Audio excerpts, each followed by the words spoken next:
Retornando ao programa Mais Saúde, que está fechando nesse último bloco, os dois programas, que nós chamamos um programa na semana passada, que se você não assistiu, não perca. E agora nós estamos falando justamente sobre as grandes mudanças na alimentação deste homem moderno. Que aconteceu já faz quanto tempo, assim, em termos de anos? Começou acontecendo faz cerca de 10 mil anos. E essas alterações foram além da dieta, de estilo de vida. Então, começando também pelo estilo de vida, inatividade física é um problema grave, o sedentarismo também leva a doenças, então a atividade física é fundamental. O homem ficava o dia inteiro caçando comida, né? Olhando onde tinha comida, então ele andava o dia inteiro, né? Havia bastante atividade física, bem mais do que existe hoje. Por outro lado, o sono é algo também fundamental. O déficit de sono causa vários problemas. Em alguns casos eu até acho que o déficit de sono talvez ainda seja pior do que os hábitos alimentares. Olha. Então o sono é algo fundamental e regular o sono de acordo com a ausência ou a presença de luz é fundamental. Então o ideal é a pessoa à noite não estar exposta a luzes muito intensas, porque isso vai alterar o nosso sono, vai alterar a produção de hormônios, como vocês dizem aqui no Brasil, que vão regular, vamos dizer assim, o funcionamento do nosso corpo. Então o sono é fundamental. A atividade física é fundamental. Se expor o mínimo possível a poluentes é fundamental. Não fumar também é fundamental, porque o tabaco tem vários poluentes.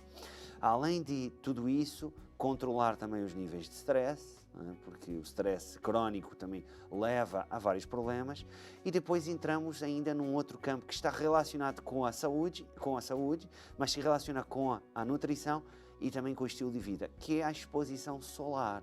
Excesso de exposição solar todo mundo sabe que faz mal, mas a ausência total de exposição solar também parece que faz mal, porque nós quando nos expomos ao sol produzimos muitas substâncias. Não só a vitamina D, Não só a né? vitamina D, e que sendo que a vitamina D é muito importante para várias funções e a sua deficiência está associada a muitas doenças degenerativas crónicas.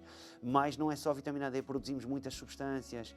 Então a exposição solar, logicamente com cabeça, é algo também importante. Existem pessoas que não se podem expor, essas pessoas, logicamente, o seu médico contraindicará e deverão seguir o que o médico fala. Mas, no caso de uma pessoa saudável, deveria expor-se um pouco ao sol, que vai depender da hora do dia, da época do ano e do tipo de pele. E no caso do protetor solar, que todo mundo comenta, vale a pena usar? Eu vou sintetizar alguma substância se eu tiver com protetor solar? Com o protetor solar você não vai sintetizar grande parte dessas substâncias, porque o protetor solar filtra a radiação. E essa radiação é fundamental para produzir as substâncias. Então, se você produzisse as substâncias, você teria que reclamar junto do fornecedor, porque não está funcionando o protetor solar. Então, o protetor solar evita a produção. Então, o que se recomendaria seria fazer uma exposição consciente e depois, nunca queimando, e depois de fazer essa exposição, colocar o protetor solar ou afastar-se do sol ou colocar roupa. Perfeito. E além de tudo isto, temos então as alterações na dieta. Começamos por uma alteração muito importante que é, começando a comer mais alimentos processados, mais cereais refinados, mais açúcar, mais óleos, mais sal, etc. O que nós conseguimos fazer foi diminuir o aporte de várias vitaminas e minerais, aumentar a ingestão de sódio e de cloro, que estão presentes no sal, e diminuir a ingestão, por exemplo, do potássio, que atua em equilíbrio com o sódio, por exemplo. Então diminuímos a ingestão de muitos minerais e de vitaminas e aumentamos a ingestão de dois deles, cloro e sódio. Além disso, tivemos também uma alteração do tipo de gorduras. Então hoje ingerimos muito mais ômega 6, menos ômega 3. Tem muita gente que ainda continua ingerindo gorduras trans, que têm vários problemas, se bem que a indústria alimentar cada vez mais vai utilizando menos as gorduras trans, mas ainda existe. E no caso do equilíbrio ômega 6 e ômega 3, no caso das gorduras em geral, para não falar simplesmente de ômega 6, ômega 3, ômega 9, vamos falar de alimentos, algo prático. Uma recomendação possível para alterar estes desequilíbrios que vieram ocorrendo. Aumentar a ingestão de azeite virgem extra, aumentar a ingestão de abacate, utilizar castanhas, ou seja, oleaginosas, sementes e, além disso, procurar também o peixe gordo de água fria, como a sardinha, por exemplo, a cavala, que são peixes ricos em ômega 3 e com menor teor de mercúrio que outros peixes ricos em ômega 3 ômega 3, mas de maior porte e que vão a águas mais profundas têm. Então, essas alterações já nos levam num bom caminho. Além disso, diminuem a ingestão de cereais, substituindo por tubérculos, que são mais ricos em minerais e em vitaminas do que os próprios cereais, ou são mais ricos, ou então a forma como eles estão presentes são mais bem absorvidos por nós do que nos cereais.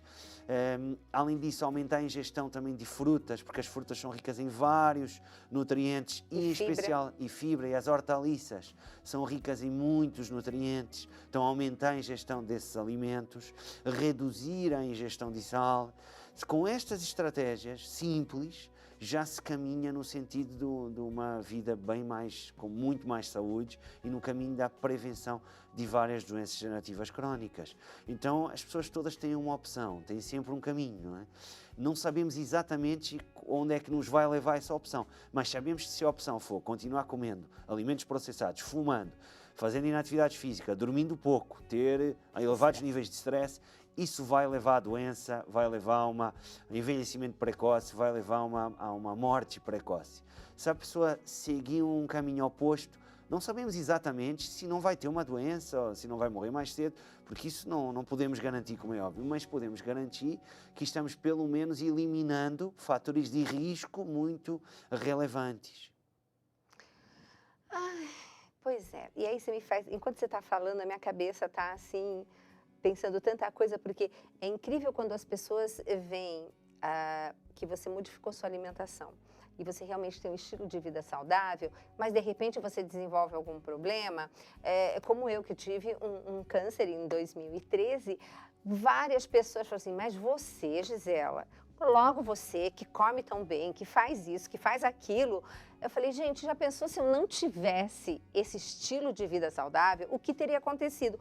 Bom, tanto é que com a graça de Deus e pela medicina que a gente tem que usar como preventiva, e aqui fica sempre aquele alerta para nós mulheres estarmos sempre fazendo os nossos exames, principalmente após os 40 anos de mamografia, é que se consegue você detectar não só precocemente, como também, de repente, não tem necessidade de uma quimioterapia, não tem necessidade de uma radioterapia, que te levariam, lógico, talvez a cura do câncer, mas te levariam também a prejuízos em algum outro aspecto de saúde, né?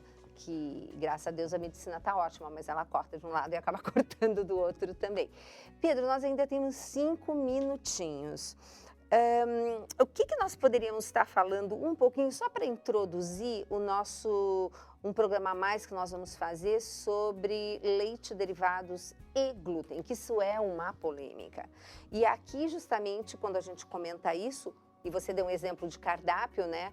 Que os excessos são pãozinho de manhã, um biscoito à tarde, um biscoito no meio do lanche, na hora do almoço uma massa, e assim vamos nas 5 refeições do dia comendo alguma coisa com carboidrato. E geralmente esse carboidrato tem o famoso glúten. E aí as pessoas falam, mas eu descobri que o mundo é feito de leite e glúten. Quando a gente vai comprar alguma coisa, tudo tem leite. É verdade. Tudo tem glúten. A dieta é muito monótona. Apesar de ser bem variada, porque logicamente o alimento é processado de outra forma, é apresentado de outra forma, com outros ingredientes, na realidade a base é a mesma. Então, se você reparar, você está comendo a mesma coisa o dia inteiro. Isso também é algo que deveria ser alterado. A pessoa devia ter uma dieta mais variada.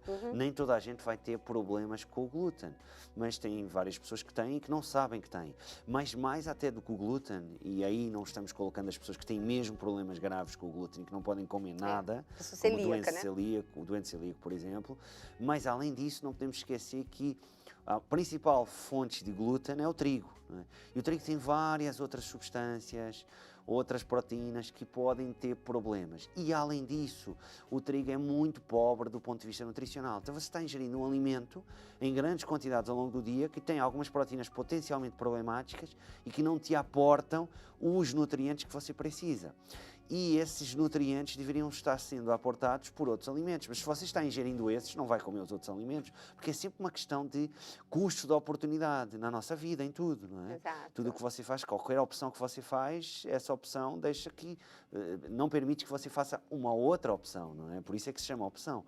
Então isso significa que a partir do momento em que você faz uma dieta muito rica, neste caso em trigo, você já não vai poder fazer uma dieta rica em outros alimentos, não é? Não sobra espaço, é física. Não sobra espaço, exato. Então, esse é um detalhe também importante que vai muito além do glúten. Pois no que diz respeito aos laticínios, também não podemos esquecer que os laticínios poderão, não significa que os laticínios vão ter problemas para todas as pessoas, mas tem várias pessoas que poderão ter problemas com os laticínios por vários motivos, alguns deles nós explicaremos.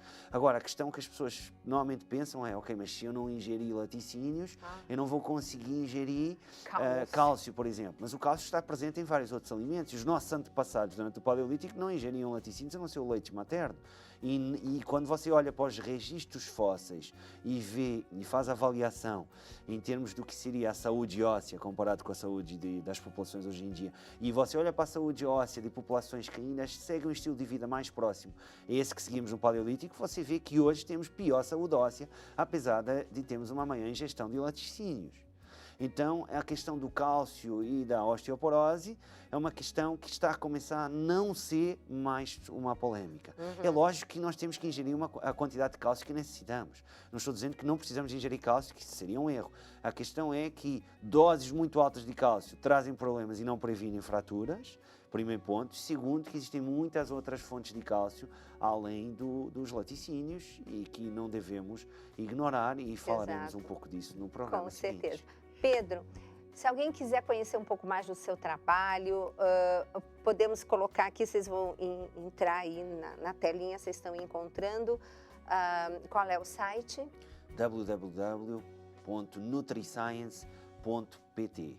Somos uma empresa de formação e consultoria em nutrição. Nos dedicamos essencialmente aos nutricionistas, aos médicos, farmacêuticos, ou seja, profissionais de saúde. Mas lá poderão encontrar então mais informação sobre o meu trabalho. Pedro, obrigada. Obrigado eu. Como agradecer, né? Obrigado. Só em orações. Gente, espero que vocês tenham gostado e em breve vamos ter outro programa também nesse mesmo estilo, falando do quê? Dos leites derivados e o glúten. Assim vocês tiram todas as suas dúvidas. Um beijo grande e a próximo Mais Saúde.